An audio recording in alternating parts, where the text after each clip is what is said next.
Good evening, everyone. Welcome to the next webinar in our Learn at Home series, which is brought to you by the University of Rhode Island's College of the Environment and Life Sciences, otherwise known as CELS with one L, and specifically URI Cooperative Extension. My name is Kate Venturini. I am a extension educator at the university, and I administer a number of programs, one of which is the Master Gardener program. And we're joined tonight by one of our finest URI Master Gardeners, who I will introduce in a moment. We are here to talk about native plants in all of their glory and have a tour of some of our really beautiful, wonderful demonstration gardens that are part of the Master Gardener program and hosted down in South County. So before we get started, I just wanted to take the opportunity to tell those of you who are not familiar with Cooperative Extension about us and about what we do in Rhode Island. Basically, we are a unique arm of the university at URI in particular that is responsible for sharing the science-based findings out of the institution with the public. And so, you know, most of the people that go to URI every day are going there either to learn or to teach students. And when I go there, which hasn't been the last year, but when I do go there, I teach everyone who is not at the university. And so we pride ourselves on disseminating information to the public that they can use to solve problems. And we do that around a number of different, what we call strategic areas of focus. But for all of you, if you have an issue related to land, food, water, energy, or your lifestyle, chances are we can help you with our programs and information. And the one thing I do want to shine a light on is that COVID has presented a unique opportunity to us in that we are able to come online and hold workshops that have 200 people attending live, which is not necessarily the kind of audience we get in person. And so please, when this recording becomes available after the fact, share it with your friends and family who might be interested in learning more about native plants in this case. We really are committed to helping everyone in Rhode Island improve their quality of life and that of the environment around them. So we're working really hard to make sure that we can do that, and being at home is making that a little bit easier. So please do spread the word. And lastly, well, I lied, second to lastly, there's a few housekeeping things. If everyone could find the 3 dots in the bottom right-hand corner of your screen. If you click on that, it'll open up a Q&A box, and that is where we would love for you to enter your questions for David as we move through his presentation. We will do a Q&A after his presentation around 7:45. So please put them in the Q&A box. Try to avoid the chat if possible, because only I see that. And then we will send you, you'll automatically get an email from Messenger at WebEx. It'll probably go in some random folder in your email, but in that email, there's a link to a survey. And I promise you, we read every response that we receive, and we use those responses to make these sessions better. This is our 50-something webinar since COVID started, and they're getting better and better, but that's only because we get feedback. So please, please, please fill that out.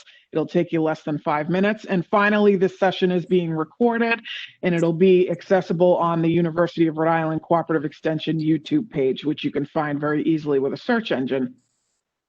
In case we don't get to this, there are a number of gardening resources available on the university's website. Sometimes it's just easy to use a search engine to find them. I'm sure Dave will mention some of them as he goes. And so, David, I'm going to stop sharing and give you sharing privileges, and you can cue your presentation up while I introduce you. Okay, I'm looking for, okay, cue now. Let's see, hold on. There we go. There time. Let's there see. It is. Look at that. All right.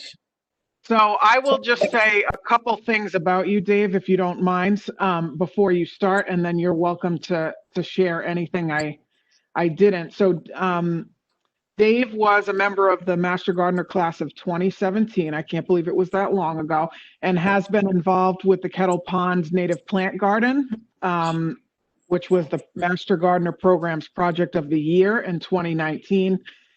He's been involved in that project since it started, and he's taken just 6,000 photographs or so of plants and their visitors. And natives have become a passion of his. He's a tremendous teacher, and we're really lucky that he is willing to share his knowledge with all of you. So again, enter your questions for Dave in the Q&A box. And without further ado, I present to you David Visseau. Thanks, Kate. I'm going to get going here. So, Native Plant Gardens in all their glory, a tour of the Kettle Pond, 50 Bend Road in Charlestown. I gave the address because it is the place where the Narragansetts once roamed. That's the indigenous people of Rhode Island. And they walked those woods and so forth. It's a great place. So I was reading some of Talamy's work, and in his latest book, he talks about, in the past, we have asked one thing of our gardens, just that they be pretty. Now they have to support life, sequester carbon, feed pollinators, and manage water. Holy mackerel, that's a lot of stuff. But we have an answer, just plant more natives. So the focus here at Kettle Pond is to really, it's about preserving the biodiversity of Rhode Island's native plants, their communities, wildlife, and pollinators. And if you come here, you'll become familiar with those plants. So native plants, in a word, are local. They're plants that have been growing in a particular habitat and region, typically thousands of years or longer. They're also called indigenous. They're well adapted to the climate, light, soil conditions, and they're characterized their ecosystems. That's very important, especially with climate change coming on and some of the area here getting warmer. How is that going to affect some of these native plants? And do we see a change in that? I was listening to a talk by Dr. Hope Leeson, whom many of you know, and one of her slides that I borrowed, she talks about this coevolution of insects and plants.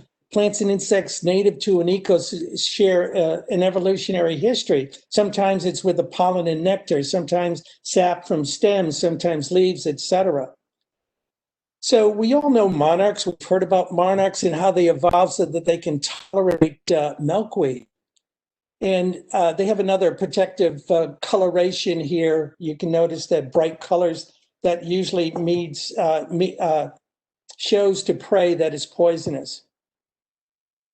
Another thing that has happened at Kettle Pond here, late June, early July, we have some ilex or winterberry all around the building. And thousands of pollinators just descend upon those plants.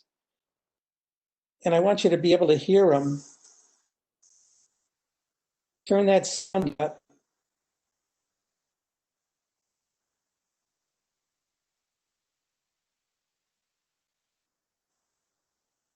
Honeybees, bumblebees.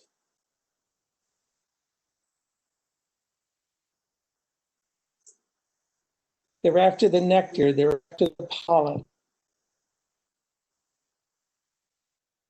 So another gentleman that many of you know, Rick Enzer, he says, we're all connected, all interconnected species, communities, and all have the same value. It's life and how we think about it.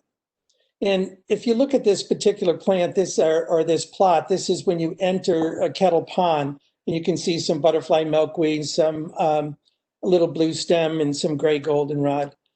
But think about everything below the soil, above the soil, the trees, etc. Everything is interconnected.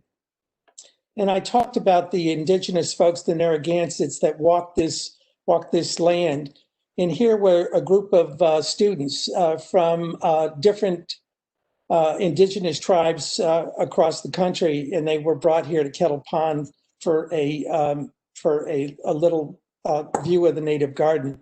They have a word for it, mosokotash, which means it's all connected. We've planted, I have Kusa dogwood. It's a species that supports only a few insects, herbivores, instead of our native flowering dogwood, which supports, 117, 20, et cetera, of moths and butterflies alone. So we got this wonderful grant, we meaning U.S. Fish and Wildlife, where I volunteered, and that allowed them to design a garden. Many of you know this name, Graham Gartner, native plantsmith. He used to live in Providence, Rhode Island master gardener, as a matter of fact, and I believe he moved to Denver, where he's involved with the park system there.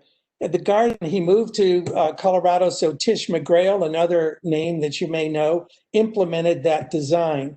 If you look at the design, you can see that there's full sun, you can see some partial sun and shade, and then full shade. That's denoted by the red and the light blue and dark blue.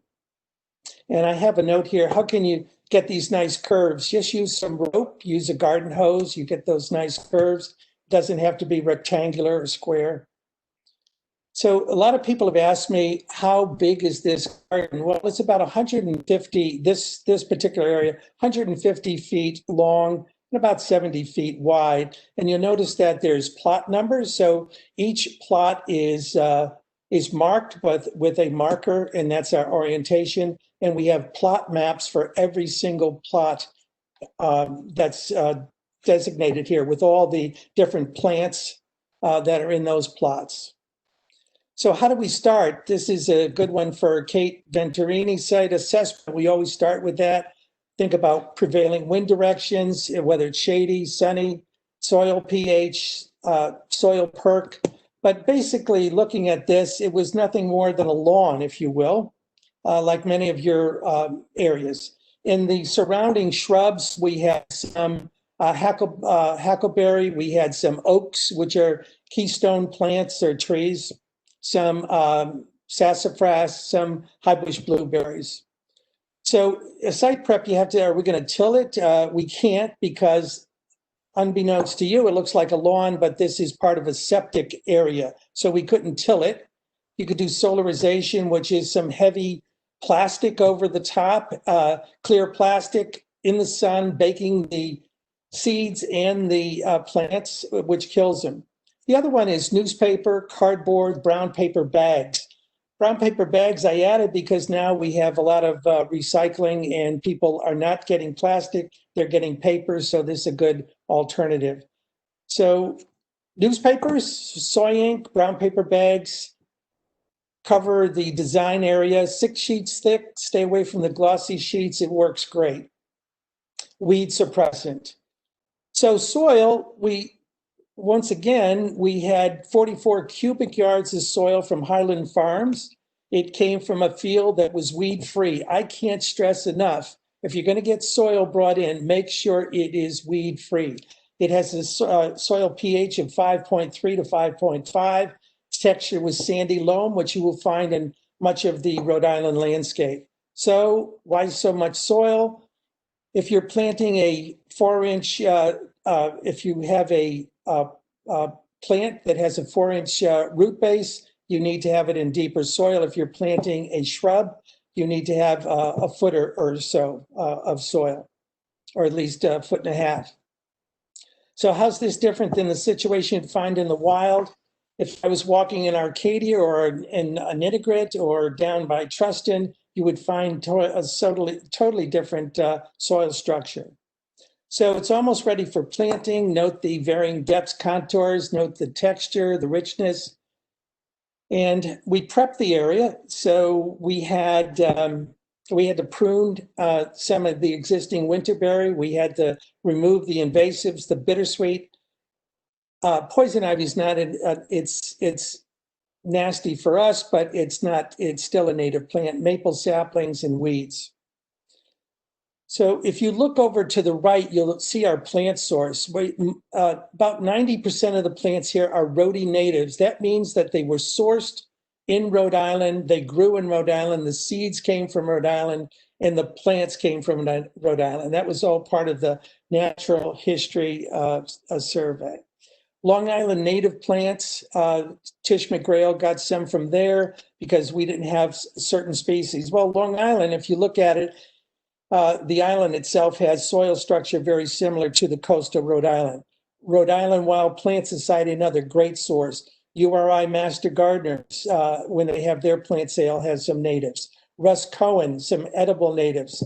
And then we collect and produce plants. We produce on average of 15 to 1,700 plants every year. And we use those plants to go back into the garden and also to go to the various different gardens throughout the U.S. Fish and Wildlife area. So many of you may remember Claudia West when she gave her talk and she mentioned planting in a post-wild world.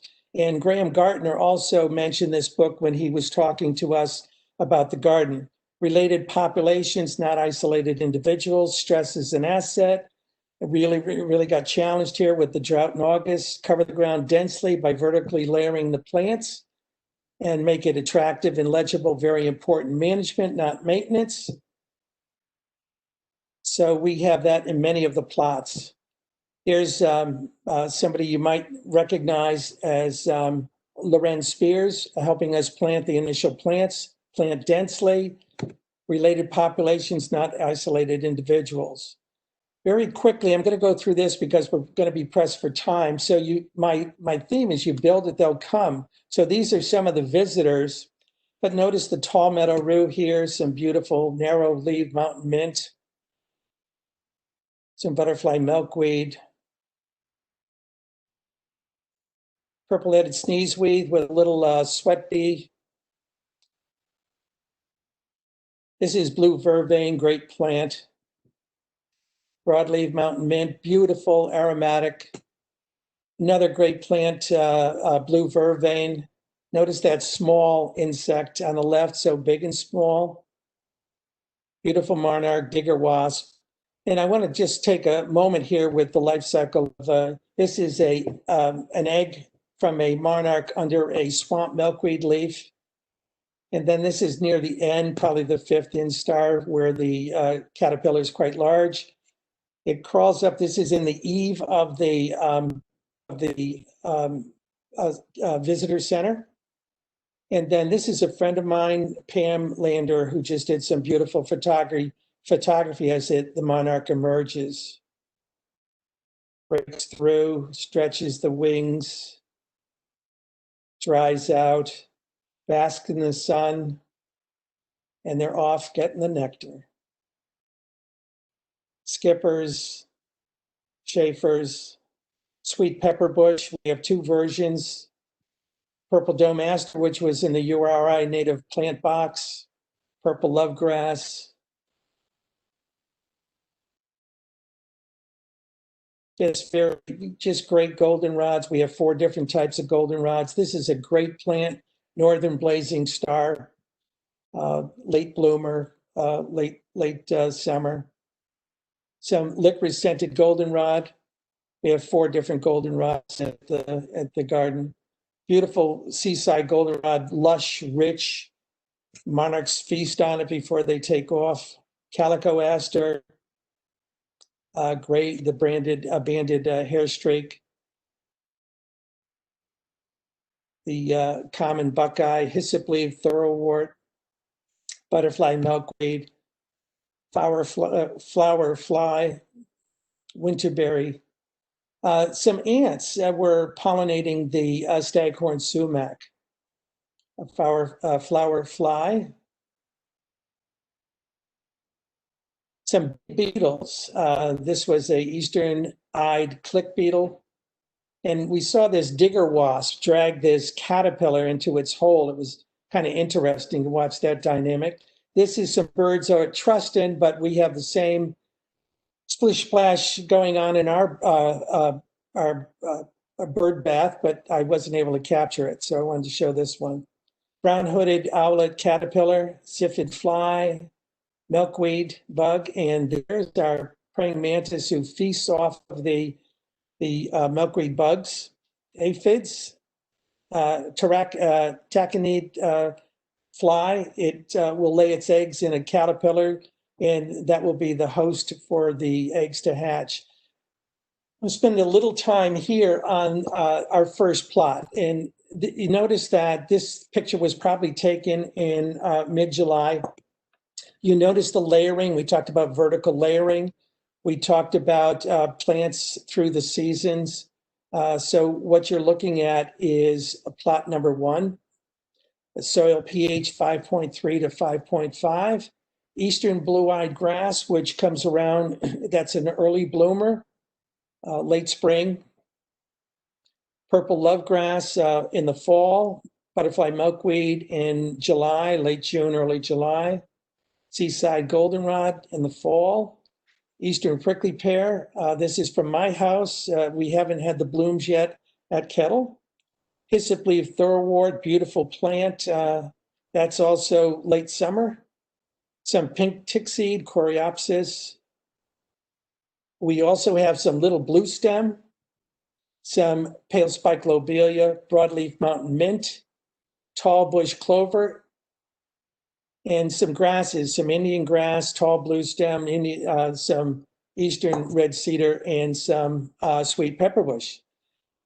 So here we are in February, almost a year ago. If you were to look at the plot, here it is. You see some tans. You see a little bit of the faint red of the little blue stem. You see the tan around the edges. That's the purple lovegrass. And if you look closely just to the left and right of the plot marker, there's some green. That's some eastern blue-eyed grass. Okay, here it comes. COVID. No one can work in the gardens. Thank you, Kate. No, but it was good. U.S. Fish and Wildlife prevented us from working in the garden. So it's kind of like au naturel, but good things are happening. You know that the bees are nesting in the grasses. You got the leaves there. You got a lot of good things happening, and it's still a little attractive. So here it is, April. You can see the eastern blue-eyed grass popping up, so you can see it around the edges. You can see the purple lovegrass still dormant. April, and it's coming whether we want it or not. Here's the eastern blue-eyed grass. You see a little bit of some of the mint popping up, some hyssop leaf. March, May, it's getting a little warmer. You notice the grass in the pathways are getting a little darker. Here it is, June. There, it's getting warm. You can see the different rings. So we have the eastern blue-eyed grass. We have the butterfly milkweed, the hyssop leaf thoroughwort, some of the mints going. June 12th, we still can't work in the garden. And there's new grass intermingling with the old grass. And you can start to see the concentric rings around. And you can see the eastern blue-eyed grass really coming out. It's beautiful this is in 2019 where you could really see it. And in July, we have the mountain mint and the butterfly milkweed coming out. Here it is, July 11th. It really looks quite nice. We were able to tend the garden. You could see the edging is a little sharper. And I want you to see this. This is, just think it was a lot of snow outside, and here you are relaxing. Listen to the birds.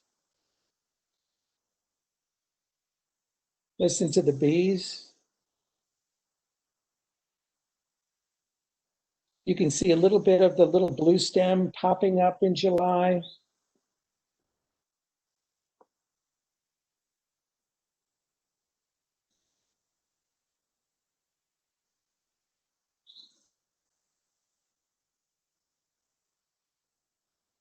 Folks most likely can't hear it, Dave, just so you know. Oh, I'm the sorry. video Oh, is laggy, but sorry. we're still getting Sorry. the vibe. It's good.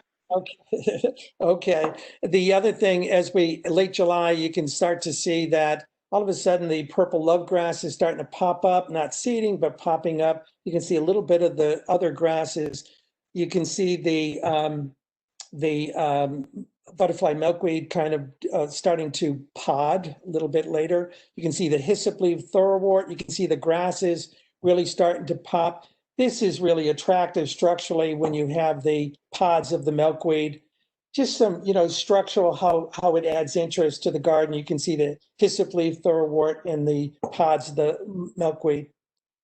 Here you start to see that transition. You can see the hyssop leaf thoroughwort, the grasses.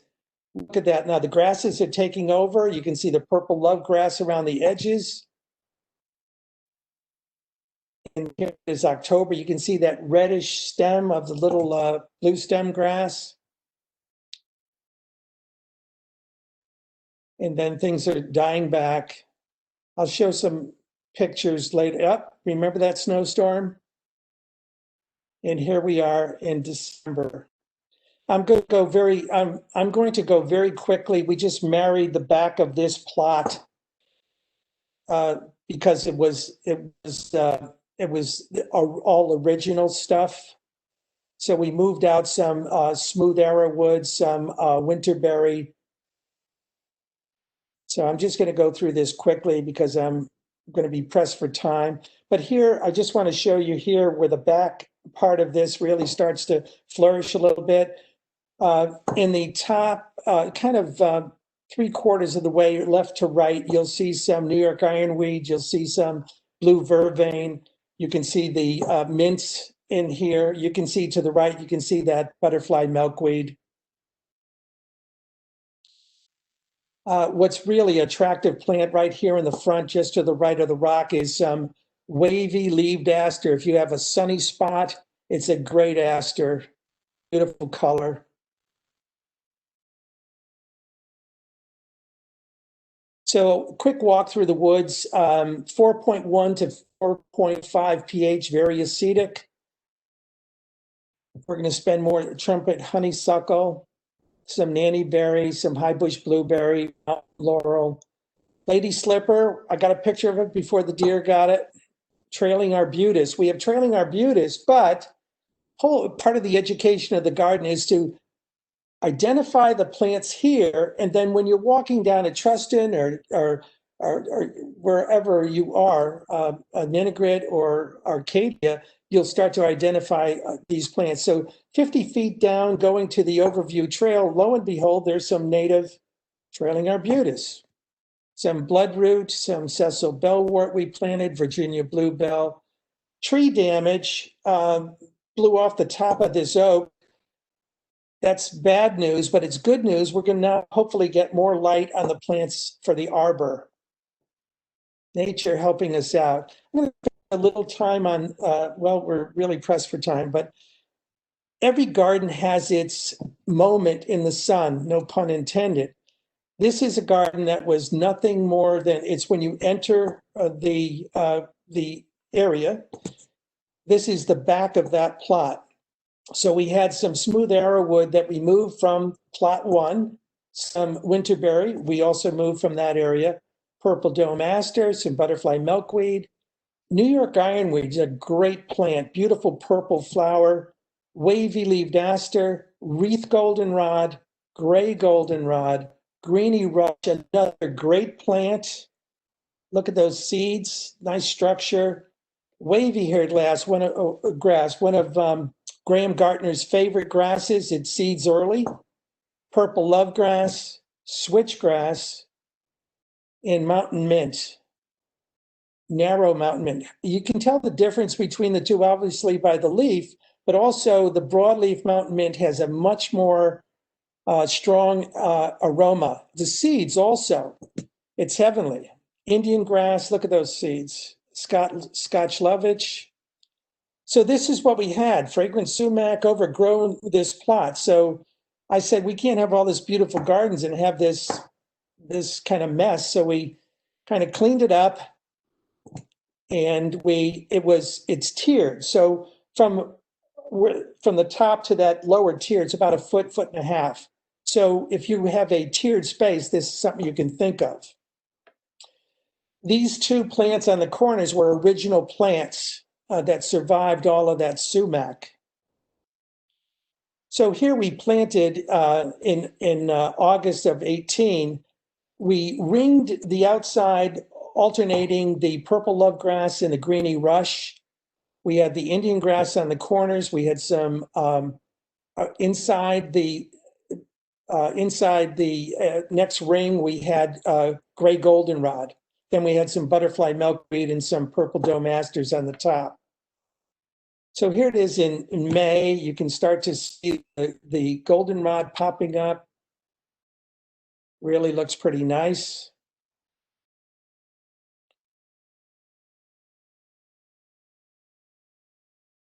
Here we are in July.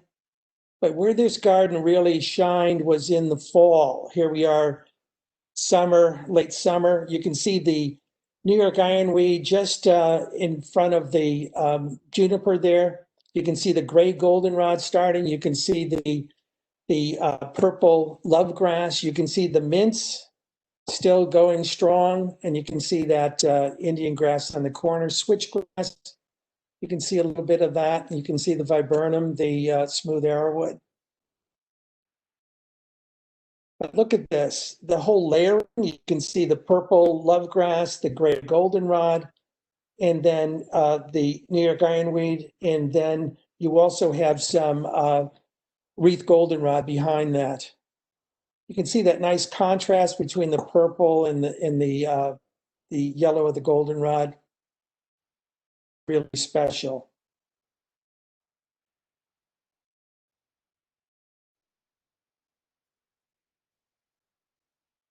And then, of course, what's interesting here, you see all the seeds. That's all gray goldenrod seeds. But even it's attractive, even in this stage, you have the tans and have all of that fluff of the gray goldenrods. It's beautiful. So here we come to the last garden I'm going to talk about, and it's another garden where this was a hot mess, and the building was built in 05, and the garden was planted around that time too. So what had happened, it really wasn't tended. They didn't take care of it. They just let it kind of go. So you have some bayberry that you can see all the vertical stemmage. You can see it's not a lot of vertical stuff going on. Here's what it looked like in June. You couldn't even see the building. You couldn't even see the light, the courtesy light. Tons of weeds.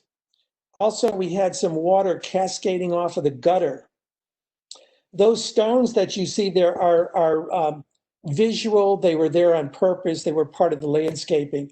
I'm a big proponent of having large stones in your garden. It's just really attractive. So path to the bird feeder, you couldn't get there. So it was a mess. And so we got a grant from the Rhode Island Wild Plant Society that really made this garden possible. So a shout out to them. Tish McGrail was kind enough to kind of help us out. To give you a perspective, it's about 26 wide and deep. It's probably 24 feet. This isn't to scale, but you notice that rain garden in the bottom right corner? And what we did here was we removed some of the existing shrubs and put in new shrubs, plants, etc. So it all was great. You know, we said, okay, February 19th, we put some tags. These are going to be moved. Everything's fine. And then COVID hit, obviously. So here we are, that mess. Everything's overgrown. We can't find the pink little tags. We got some milkweed here. So we started by taking that first part and moving it. We did the first part next to the building first. So we removed some of the ferns around the low bush blueberry. You can see that. And we started to transplant the low bush blueberry. Here's, give a shout out to Eric. She's the project leader here at Kettle. We're moving that low bush blueberry. So we had some wood slabs for the path. That was part of the design.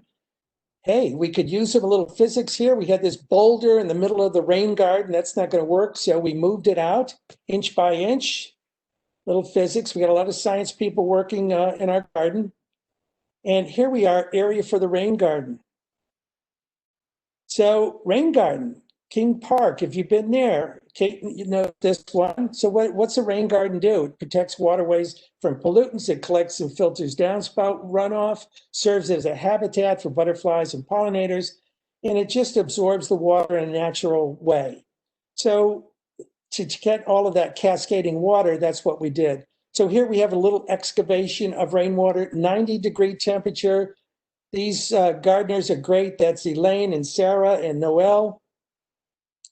So we have a hole here, fills with water. And then we're pruning some of that, ilex. So we put some river rock in the bottom. We think we got the right dimensions. It's all level. We got a little berm.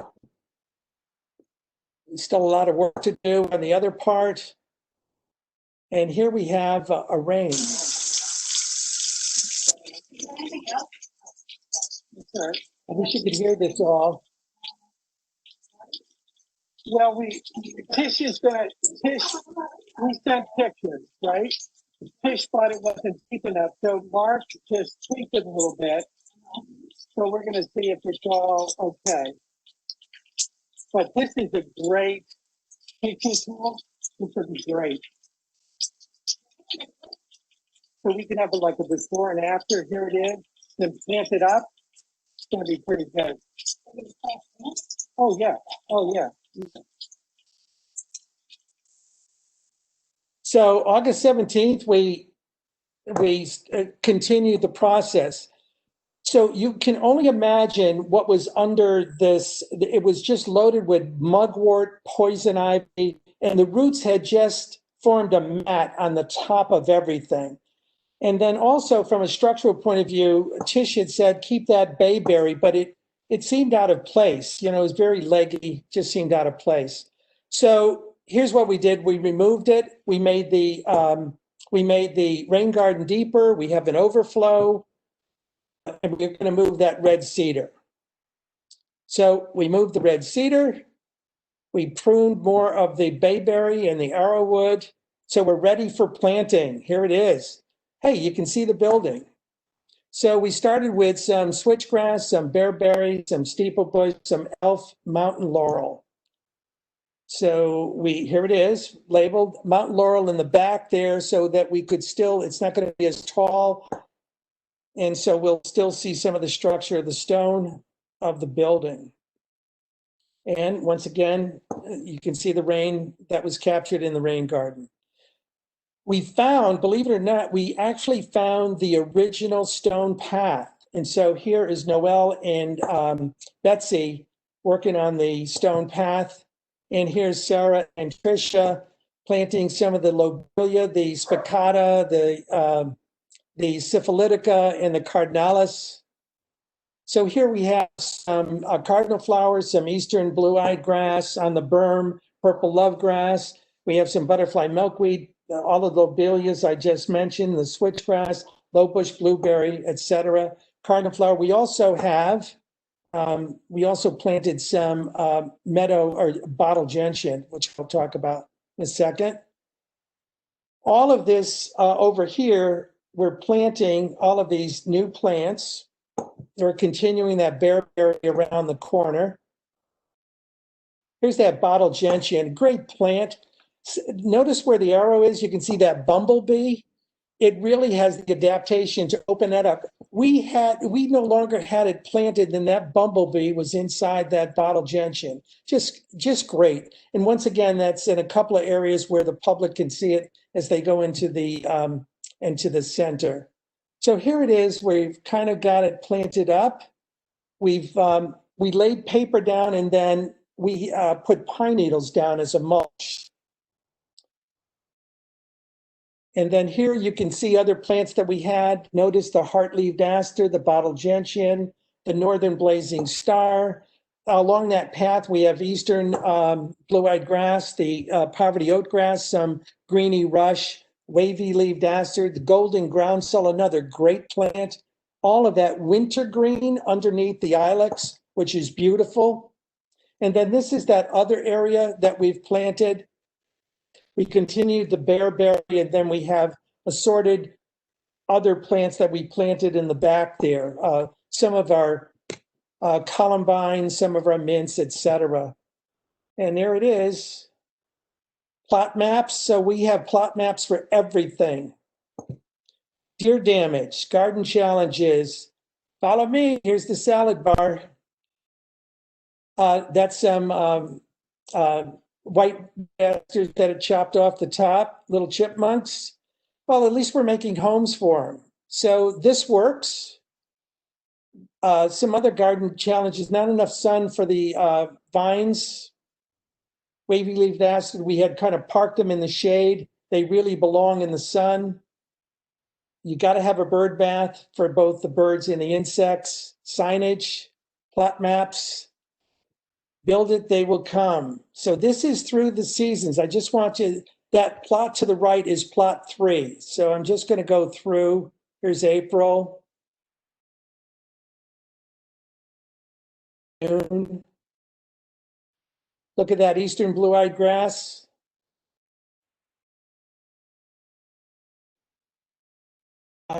Look at that butterfly milkweed, mints, August.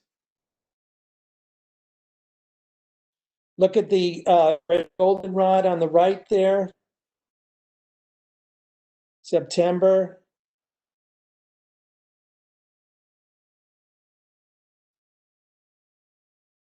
So books that I use, Talamy's books, but Nature, Bringing Nature Home is new one, Nature's Best Hope. The Living Landscape's good because it talks about what plants for birds, etc. It's really a good book. You can't beat Kalina's books for plant propagation. We use it all the time. It's kind of like our Bible. If you can't get a Kalina book, the Native Plant of Northeast, the Leopold book's a good one. The Xerxes Society Attracting Native Pollinators is a good one. If you're out in the field, this guide is pretty good. Picture This, which is an app, is great. You can take a picture of the plant, it'll identify it. It's pretty good. Is it 100%? No, but it'll get you in the ballpark. This is the Claudia West book, Planting in a Post-Wild World. And this is, see that Varnock? This is, unbeknownst to me, he just jumped on my badge one time. So that's it. Any questions? Good time? Oh my gosh. That was a race. You are a treasure, David Visso. 15 years ago when I started talking about this stuff, when Graham Gardner, who's here, and I were in landscape architecture school, it seemed like we were the only ones talking about native plants, and there's so much enthusiasm, and it comes through so much when you're talking about this place that you've worked so hard to build up. And everyone that I'm seeing, there are quite a few questions, but everyone is so grateful to have this information. And I think we need to book you again, Dave, because you had to go too fast, and that's my fault. We do have 10 or so pretty good questions, so I say we try to get through at least half of them. And so are you ready for me to rapid fire put you on the spot? Sure. Remember, I can walk on water only because I know where the rocks are. So I'm very familiar with the plants on Kettle Pond, but I'm not, just fire away. Well, yeah, I think that just goes to show the more time you spend, it's kind of like osmosis. You can rattle off that Latin like it's nobody's business. So this question came in from like 5 different people. How do you ensure that the soil you get is weed free? Good question. You got to go to a reliable source. Now, I'm not shilling for Highland Farms, but we've used them at Trustin Pond for the garden there. It's the one that Tish used for that initial. To be honest, I used another one for my own garden. I was very upset because it was supposed to be great soil. It was loaded with weeds. You will be killing yourself. So go to a reliable source to make sure that it's weed free. What they do is they clean the top of the soil off, and then so they're getting all the roots and plants, etc. And you're getting that next 6 inches or so, and they're getting that soil. So just make sure it's weed free, talk to the people, and then you should be good to go. Yeah, that's good advice. Generally, I found if you ask the vendor how they treat the soil and they look at you with a blank stare, it's not a good sign. So there are Good some point. great vendors around here. So our friend Russ Cohen is here. Hi, Russ. We All miss right. you. Yeah. So Russ asked a couple great questions, one of which being, are praying mantis a native or non-native insects, and do they prey on beneficials as well as pests? Oh yeah, for sure. They're not fussy. I mean, they do. They some of them eat the monarch larva. I mean, they're obviously they're eating the milkweed bug, which is feasting on it. So they're having that toxin in their system. And what's interesting about the praying mantis is that it's protective coloration. It'll be on a green leaf and it'll be green. And if it's on a brown leaf, it's brown. I mean, all of a sudden, the first time you're finding them is kind of neat. But anyhow, Yeah, I think they do good work as they far as do. I've seen. So, if we talk about the some of the grasses you showed, this is a really good question. Do you eventually trim them back, or do you let them naturally fall down to mulch the bed on their own? We we don't cut them in the we don't cut them in the fall. We let it go through, and then we will tend to them after the bumblebees have emerged and most of your insects have emerged from their wintering over. That's what we do. Over time, they're going to, that initial clump is going to keep spreading. So you can do you have to cut it back, and then it's new plants. You can just give them to friends, start a new garden, etc. That's the beauty of working in a garden. We share and so forth. But I leave it over the winter, right? Mm. And it's great for seeds. You'll see the birds on it. Absolutely. Yeah. So, do you generate, just to follow up to that? In addition to grasses, do you? I mean, I know that what I recommend, but do you all leave the seed heads on the other, even the Well, herbaceous plants, if you're able to? we do. Now, what's going to happen is you're going to have a lot of volunteers after that because they are going to spread, but that's okay. And be careful with your weeding in the spring because you can be a very aggressive weeder, and then all of a sudden you've picked out a lot of nice plants, a lot of Yeah. babies. So be let it see what you have, and then you can pick the weeds from the volunteers, and then you can take those little volunteers and move them around. Yeah, I would highly encourage anyone, once things are back to the way they were, to go visit Dave and the team down at these gardens, because you learn something about seed starting that you can Well, do in that's your another whole basement. story. Right? Yeah, well, we're gonna do it. I'm gonna book you for a session on that, because I think there's a lot there. There's just a lot to learn, and frankly, biodiversity needs these plants back in the ground. So this is all noble stuff. So a couple questions. I know you showed a pretty wild photo of a deer and baby. Right. Are there problems with browsing at Kettle Pond and other, critter Absolutely. munching? Absolutely. We're a refuge. So, and our talk to the public is that it's their place. We're just visitors. So we are very limited in what we can do. We can spray, but we have to be very careful. Nick Ernst will determine what we can use and can't use. He's the wildlife biologist. But the deer spray we've used, but I would recommend that you use two different ones so that they obviously get used to one particular one. So I would alternate them. They say that, they'll last a month or so, but after a heavy summer rain, I'm sorry, you have to reapply.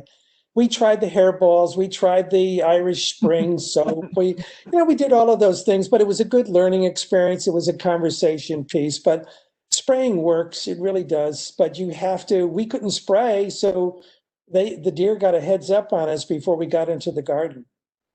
But that stuff does work. Hmm. Yeah. And sometimes it's just, you plant one for the eyes and one for the deer. I Right. mean, sometimes Amen. it's just the way it is. In terms of How? native plants, once they become established, we have more whitewood asters. There is no problem with whitewood asters. And once things get really established, they can't knock it down. Tish's word to me was native plants are very determined. they're going to make it through some of the harshest conditions. So speaking of determined plants, um, I believe Russ asked this question. Did you see a resurgence of invasives sprouting up once the onset of COVID happened and there were restrictions with actually working there? What happens when you don't tend spaces in your experience? Sure, absolutely, because nature abhors a vacuum, and if you're not there to tidy up, we have a lot of greenbrier, for example, all over, and if we don't tend to keep it back, it will get into the huckleberries and it'll go all over. Same thing if you don't catch a bittersweet or knotweed. We've pulled the bittersweet out under the winterberry, but all it takes is a little stem, a little piece, and all of a sudden it's off and running. Same thing, with the Japanese knotweed. It's if you're not aggressive in keeping that down, it can take off on you. So on that note, have you had experience planting natives in areas where there are invasive seedlings popping up that compete growth rate wise? We've kept them down. So, I mean, I can't say that we've been able to manage it. So it hasn't taken over. The problem we have sometimes, especially with COVID, we had a lot of natives popping up, volunteering. We weren't able to get in there. So you have to decide, do I want this visual garden with this layering, or do I want it to become kind of a hodgepodge? And what has happened, if you let it, it becomes like a meadow or something, and everything just becomes mixed. And that's not the purpose of this garden, because we want people to believe that I can have an attractive native garden on my property and my neighbors aren't going to complain.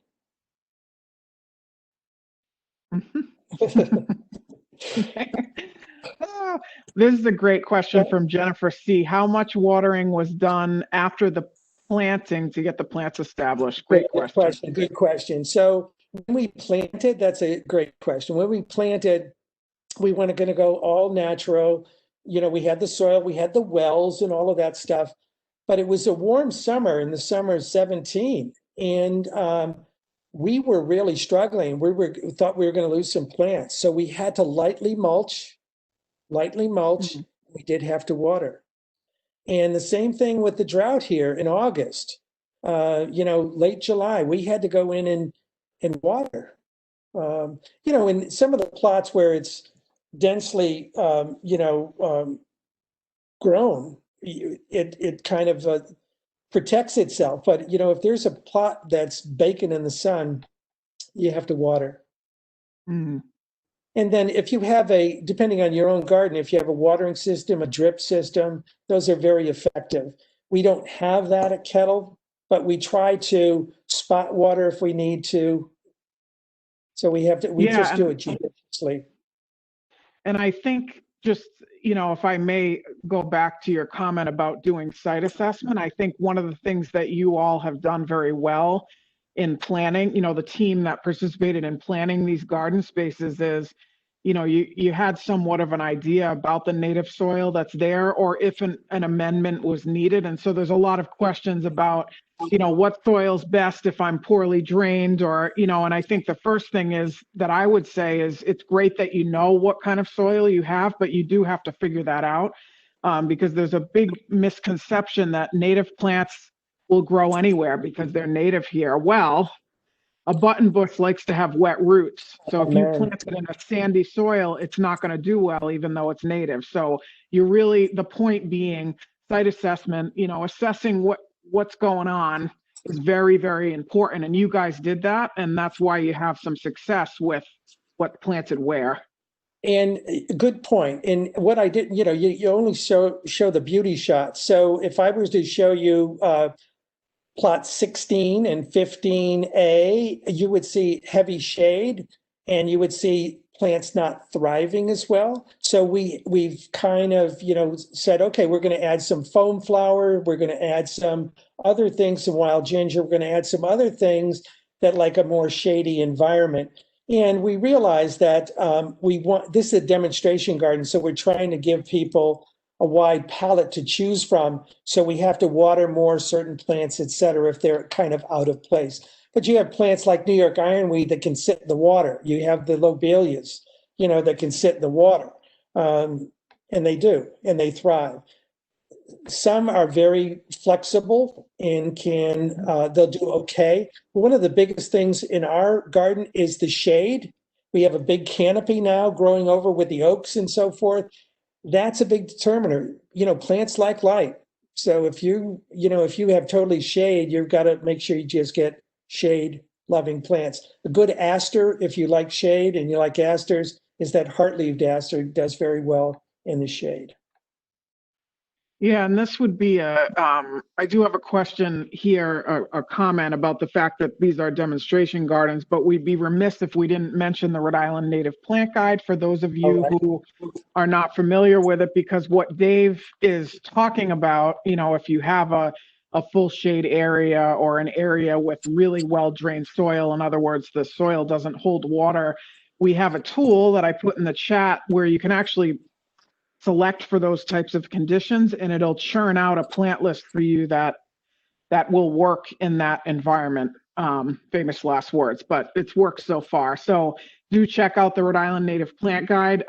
Dave, someone was saying that they walk the trails at Kettle Pond very frequently. Will there be future signage regarding the trees and other natives along the trails themselves? That is an excellent point. In fact, one of the things we're going to do for our Master Gardener friends and the people that work the Monday, Thursday teams, I'm going to have them adopt a plot. So they will really watch that plot and so forth. We're really going to pay close attention to the woodland. There are so many wonderful plants that I haven't even mentioned, the mosses, the different ferns, et cetera, that are in that woodland path. That we will identify. We will absolutely do that. Great. Yeah, it's amazing what you start to notice when you learn. That was there all the time, but you just didn't know what you were looking at, right? So let's see. With the first question that came in, and maybe we'll end on this one, is what recommendations do you have for creating a native plant garden to replace a very sad, boring, full sun suburban lawn? I'm glad you asked that. If you looked at, it's just one, but if you look at that plot number one that I spent a lot of time with, that's not a bad place to start. It has that whole layering. It has plants through the season. You want blooms through the season. So you have the eastern blue-eyed grass, and then you had the purple love grass, and you had the butterfly milkweed and the mints, and then you had the hyssop leaf thorwort and the grasses, and then you had the ironweed and the blue vervain. You have a lot of wonderful things going on, color through the seasons, et cetera. That's not a bad one to kind of look at. But those plants just do wonderfully well in the sun. So as we always say, it's about picking the right plant for the right spot, for the right function. So the best thing you can do is learn as much as you can about the site and then use these resources to the folks who are asking, what plant should I plant in this particular place? I mean, Dave and I could tell you our favorites, but ultimately the site and the site's condition are going to dictate what will live. So what I would recommend is people take a ride down to Kettle Ponds. As Dave showed, there's stuff to look at even in January. And Trustin Pond also, the new garden, it's just absolutely gorgeous. And what's unique about Trustin Pond is you have that wonderful Trustin Pond where you have unbelievable wildlife. It is a hotspot for birders, for photographers. I was talking to some today when I filled the bird feeders up at Trustin. It's just unbelievable. It's just gorgeous. And once again, use the demo gardens as identifying, and then try to find them when you're walking at Ninigret and these other wonderful places. I just put that field trip locations, Trustin Pond Wildlife Refuge and Kettle Pond, which is what you've been talking about tonight. Absolutely. That about gets us to 1 hour, which will be a fantastic recording. Dave, you are a wonder. I could listen to you all night, and I think everyone here would too. We had a really great group of people, and I think the appetite is here to learn more about natives. And you have incredible photography with pollinating insects galore, and that's some of the story we want to tell. So I'll be sending you an email about a follow-up session because I think everyone will show up. And hello to your daughter, I noticed was here. Yay, Kate, Mike, baby Miles. They were here. Daddy. I saw them. They were, and a lot of other friends were here too. So thanks to all of you for sticking with us tonight. And we will have, a webinar or a suggested recording to watch every Tuesday at 7 p.m. So make sure you follow URI Cooperative Extension on social media and check out our YouTube page. Thanks so much for trusting us in the science we provide. And until next time, have a great week.